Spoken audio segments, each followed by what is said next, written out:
पत्ता बोला वृक्ष से, सुनो वृक्ष बन रहा है, इस घर की यह रीत है एक आवत एक जात। हमारा तात्पर्य यह है कि हिमालय केवल एक साधना का स्थान है और साधना के लिए जो अनुकूल वातावरण होना चाहिए,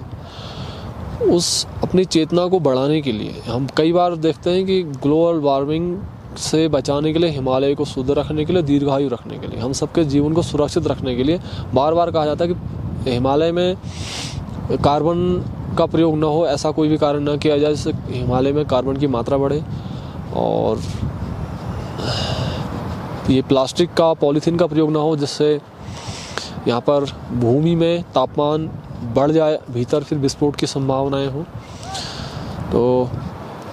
एक चीज़ का ध्यान रखें और आने वाली पीढ़ी को या भविष्य के लिए भी हम एक बात हमेशा के लिए कहना चाहेंगे कि हिमालय को केवल आध्यात्म के लिए छोड़ दिया जाए। धरती में जितने भी स्थान हैं सभी का व्यक्ति हर प्रकार प्रयोग करता है। समुद्र में भी व्यक्ति आजकल हाउस बोट इत्यादि बना के, क्रूज आदि बना के वहाँ मनोरंजन के साधन सब बना दिए गए, लेकिन हिमालय में केवल आध्यात्मिक रूप से इसका विकास हो, इसके लिए हम अपने बुद्धिजीवी वर्ग के, भारतीय जो हमारे भारत के वरिष्ठ उच्चाधिकारी हैं, चाहे हमारे विश्लेषक हों, चाहे हमारे जितने भी साइंटिस्ट हैं, सभी के लिए, और हमारे जनप्रतिनिधि जो वैश्विक स्तर पर भारत को जो प्रतिनिधित्व देते हैं, चाहे वो मंत्रालय में हो, चाहे वो किसी उच्च से उच्च वर्ग के अधिकारी हों, उन सभी से निवेदन यह है कि हिमालय को आध्यात्मिक रूप से यदि आप संरक्षित करेंगे तो इसका संरक्षण कर पाएंगे।